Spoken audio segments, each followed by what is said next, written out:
Morning, guys. It's a pretty exciting day around here.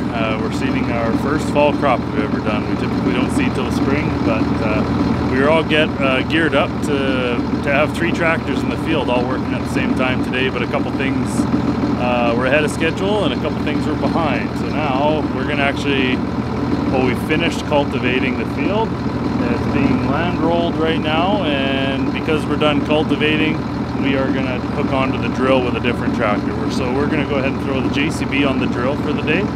We'll take this front wheel assist off and ride in comfort, I guess, for the rest of the day. And not looking forward to the end of the day because there's surprisingly a high amount of stuff here, a lot of stuff here. So it's going to be a few trips home. We just finished hauling all the bales, the silage bales off of this field. This is one of the fields that we put up silage bales, open silage bales on. So again, just finished our harvest, retrieving the bales off the field to get them off and out of our way. There's some rain coming tomorrow, so we're kind of in a hurry to get this cultivated land rolled, sprayed, and drilled. So here we go.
'23 doesn't let up. It's been a pain in the butt and fought us the whole way.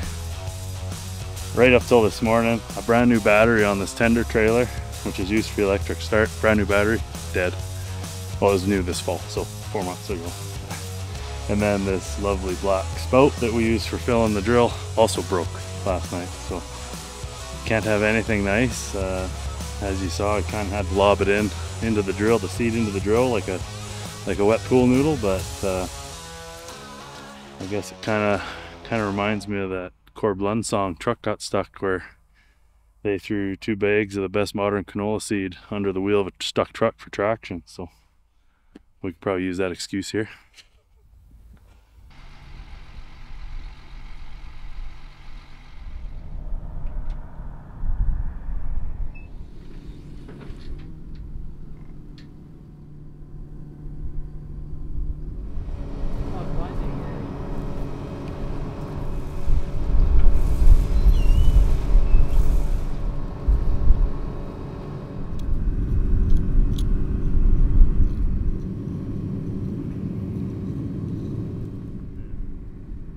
That's one. Well, we just converted the drill and calibrated it to an inch seeding depth, and over to 150 pounds per acre of this Triticale. So we just pulled away from the tender trailer, dropped her in the ground, and are trying to figure out if our depth setting's right. If not, we have a few adjustments to make, but a few minutes ahead,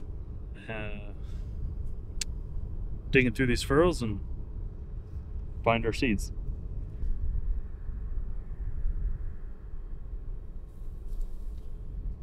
It's kind of hard to find the seeds sometimes, but it's a little easier than seeding the hay and pasture blends of grass, because those seeds are a 1/100th of the size as this triticale. The triticale seeds similar to about the size of rye or wheat or barley type of seeds. So a little easier to find than the grass seeds, but it looks like we're pretty close. There's going to be some volunteer oats in the field. Something we struggled with this year was getting the silage off while it was wet enough. So the hot, dry summer and this drought combined, you know, we had a few weeks of 35-degree weather with a warm wind, so it made the crop get over mature real quick, and so it was all hammers down to get the material harvested. But because some of it, like this field, maybe got a little bit overripe, we are going to have some volunteer oats in the field. So some of the oat crop actually shelled out the little tiny seed that it made. That would have been a pretty light grain, but there'll be a little free forage here for next year. A little less yields for us this year in feed quality, but take what Mother Nature gives us.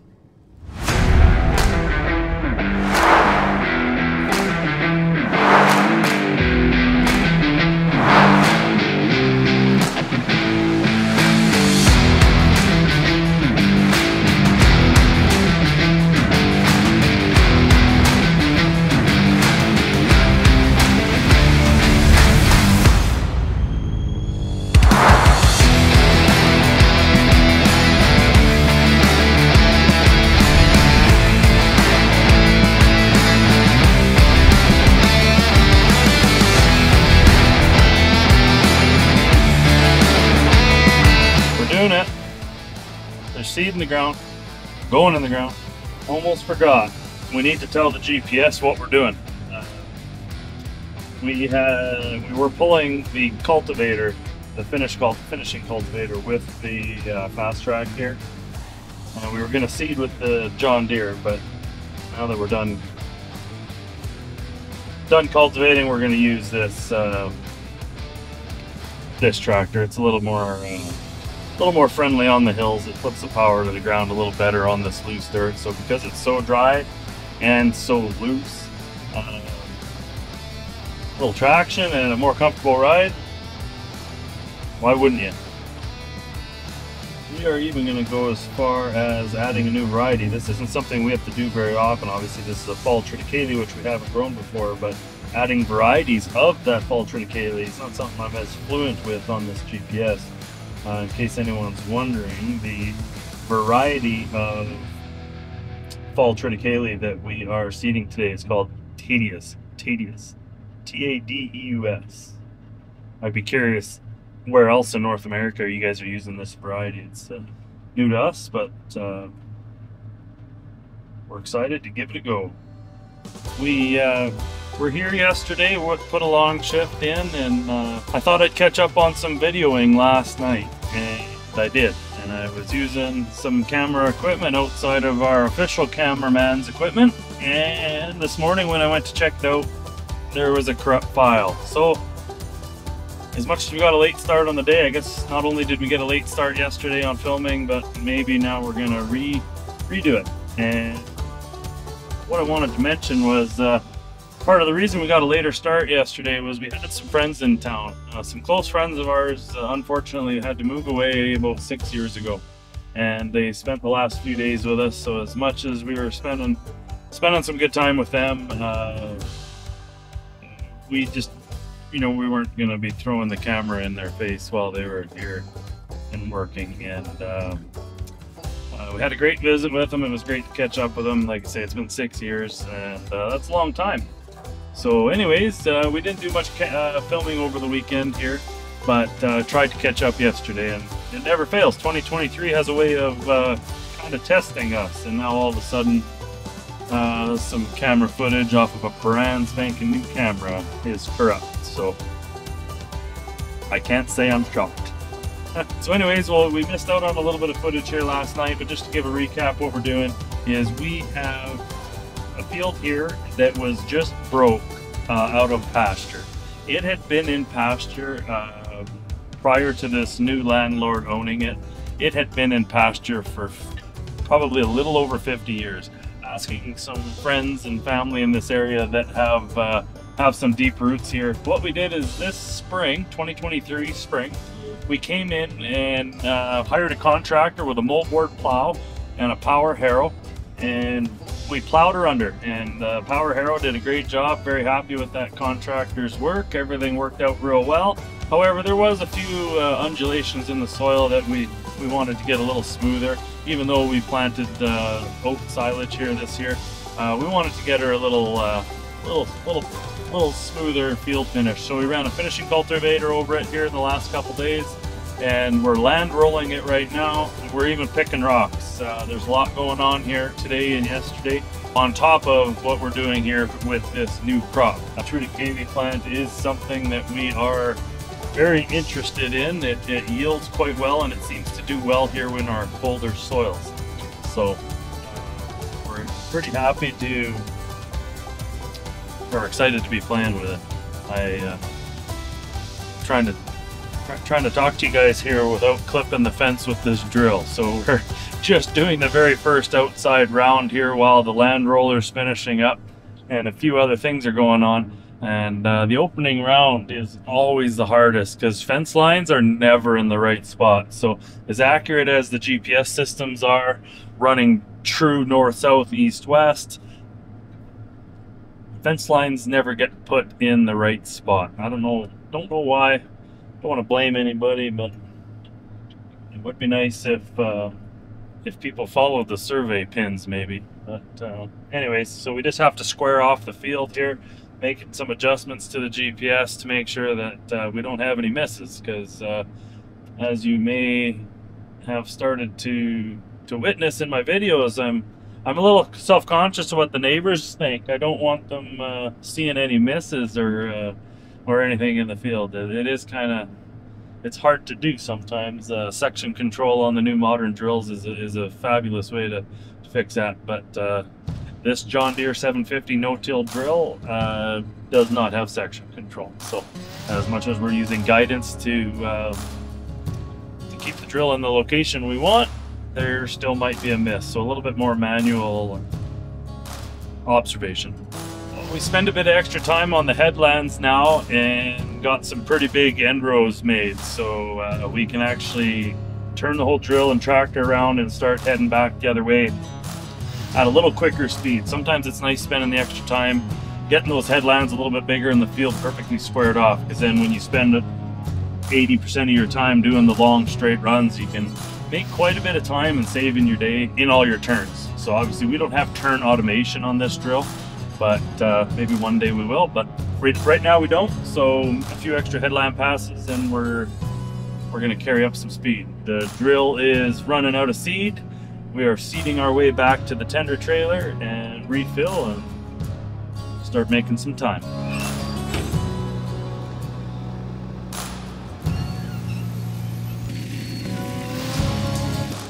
Just making sure we don't have any plugs. This is 2023.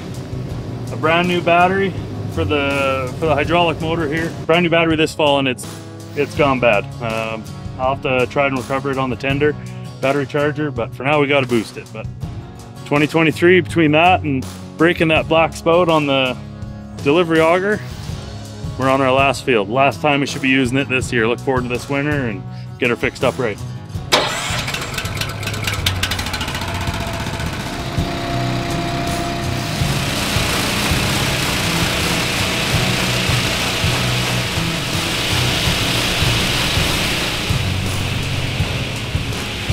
Let us know if you like us to do more descriptions about some of this equipment. This tender trailer is the front half of a set of B trains, and this whole tendering system on it is custom made. The story we got from it was the farm had a son or somebody working at the farm that was crazy smart and had a pile of ingenuity and designed this auger system, and it's home built. You can tell in ways that it's home built versus factory, but this tender trailer works so slick. One day, hopefully soon, when we upgrade this drill, we're going to make sure that this tender trailer still works for the other drill, because it is such a time saver. We realize these no-till drills, these box drills, don't have a huge carrying capacity, but in all honesty, that doesn't matter when you have access to a tender trailer like this. We love this thing. Whoever it is that built it, kudos on you. The amount of ingenuity and the construction of this trailer, good on you. That is, that's an example. The ingenuity that some farmers have to make a product or a tool that doesn't currently exist and execute it like this, good job. Almost done this field here, and not sure how much you guys were able to see from some of the other drone video and us crossing a built-up trench here today. This field has a trench that needed to get a utility trench that had to get put in this summer. Because we're in such a drought, the fill or the backfill is very crowned because there was nothing to pack. The ground is bone dry for the first 10 to 12 feet. There's no moisture to help compact that. So the berm, or the trench, was left with a berm, a crown. And unfortunately, we gotta either go around it or seed over it. Obviously, we're not dragging the drill completely over it, but it's pretty funny, but incredible at the same time, how much articulation a tractor with chassis suspension has versus a lot of front wheel assists just have front axle suspension in conjunction with a cab suspension. As a friend of mine would say, that's so incredible. Look at the twist on it.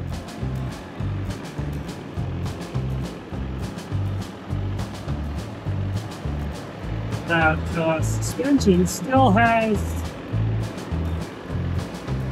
room. It's not even fully extended yet, which is pretty neat. I'll get some footage here of it actually climbing over in motion.